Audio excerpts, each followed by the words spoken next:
If you want to kill a big dream, tell it to a small-minded person. Beware of vision, dream, and passion killers. Family and friends, in most cases, sad to even say this, family and friends in most cases will be the first to try and talk you out of something that you're passionate, excited about, and that you have a vision for. Who in your life right now comes up with a problem when you try to think through a solution? So when you say, I want to start my own business, I want to do Shopify, I want to do real estate, I want to create an information product, or whatever it is that you want to do, who in your life tells you you're nuts, tells you you're crazy, tells you that you should think through it more to stop being a dreamer, and you're ignoring it? You're obsessed with what other people think about you. The thing that's going to kill your dream is your addiction to other people's approval. You don't have to always inform everyone of your next move. You don't have to tell them about your business deals. You don't have to tell them about anything. You should seek assistance in fulfilling your needs by being secretive to a certain extent. You know, if you don't surround yourself with other dreamers, here's what I know. If 9 of your friends are broke, you're going to be the 10th one. That's it. If 7 of your friends smoke, you're going to be number 8. If you stay with that circle of friends, you've got to surround yourself with like-minded people. Most of the people that have no dreams will wake up every day trying to talk you out of your dreams. They have no goals. They have nothing that they're ambitious about. So they will talk you out of all the shit that you're excited about. It's really not expected of them to support you and have your back anyway. They life ain't shit, and if you're trying to do something with your life, they're gonna try and figure out a way to shut you and your plans down as well. And here's the thing I want you to know right now. Most of the time you go, I can handle that negative person, my negative parent or boyfriend or girlfriend or friend or relative. No, you really can't. No, I'm being honest with you, you can't, because I had it my whole life. Even though you fight through it, you know they're wrong. If just 5% of their own insecurities, their lack of confidence to go for what they really want in life, if just 5% of that sticks in your life, it will create you playing small. Trying to prove people wrong or right about you is a cheap level of motivation, and it will wear out. In other words, it's not the lack of it. It's not the best type. It's the symptom of the same disease. Right. So proving your family wrong or right is a symptom of the same disease, which is you are still obsessed with what other people are thinking about you and not doing things that make you happy, that enrich you, that fulfill your soul. And so the irony about spending your life worrying about what everybody else thinks about you, here's the irony, is that those people will never be thought about after they're dead. So they spend their life obsessing with everyone thinks about them, only to die and have no one ever remember them.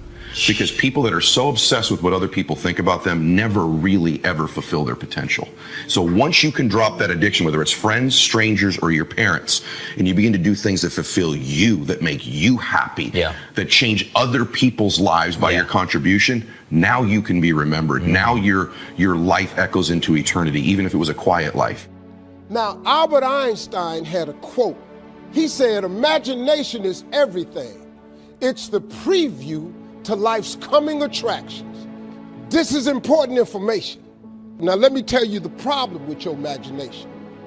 The problem with your imagination is you tell it to the wrong people. Do you know how many times God has showed you something in your imagination that you knew was just for you? You were so excited when it came to you, you went and you shared it with your family and friends. You know what they did? They shot it down. You know why they shot it down? Because they couldn't see it. You know why they couldn't see it? Because God didn't show it to them. He showed it to you. He showed you the evidence of things not seen.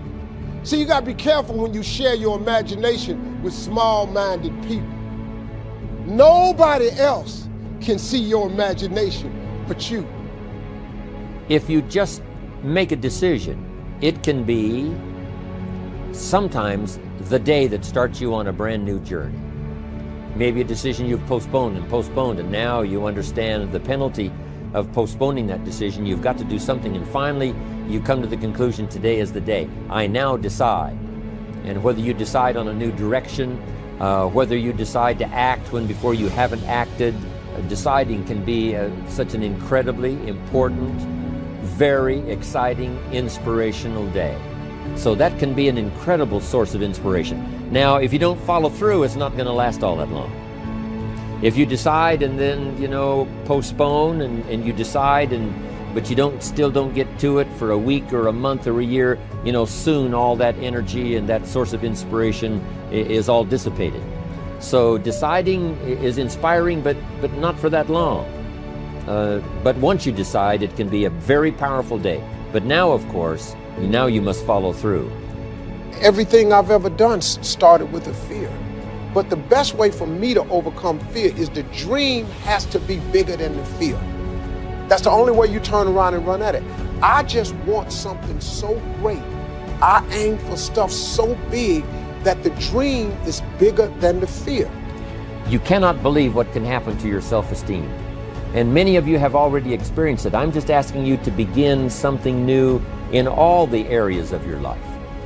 I'm asking you to start taking that stuff now that's in your head, that imagination, which is very powerful, and it's a great source of inspiration in itself. But then I'm asking you then to decide, use that inspiration. Then I'm asking you to make plans, begin to make plans, use that inspiration. And then if you take that first step, it can be the first step of an incredible journey. And beginning can be many things. Beginning a new commitment to learning.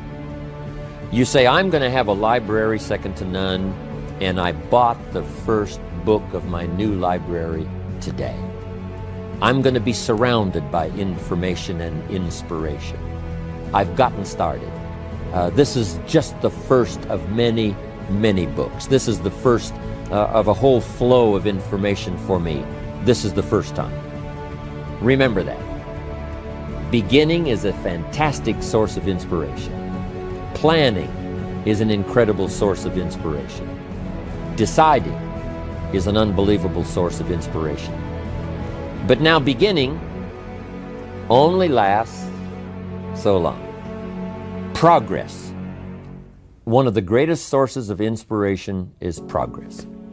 Once you've gotten started, now you proceed, you progress. Now you go to class the second week, you go to class the third week.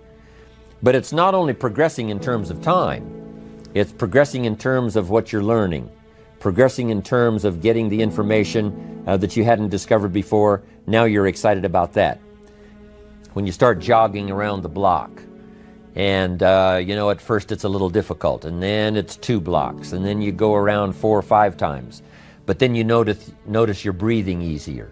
You notice when you go up a flight of stairs, you're not out of breath. And it suddenly occurs to you, in a fairly short period of time, you're making progress. Then when you start making progress in your business, your ability to make contacts, your ability to talk to people. Being so shy, you decided one day, hey, I've had enough with being too shy. I've made the decision, I'm making some plans, I'm going to begin talking to people. And you start, and at first it's difficult. But then very quickly, and it doesn't take a year, I'm telling you, it doesn't take a month, it doesn't take a week. I promise you, even though you're a little bit shy, if you'll just start to introduce yourself, if you'll just start to talk to someone you've never talked to before, but also understanding that with this new skill now, with this new ability, and with my progress, no telling what I can accomplish.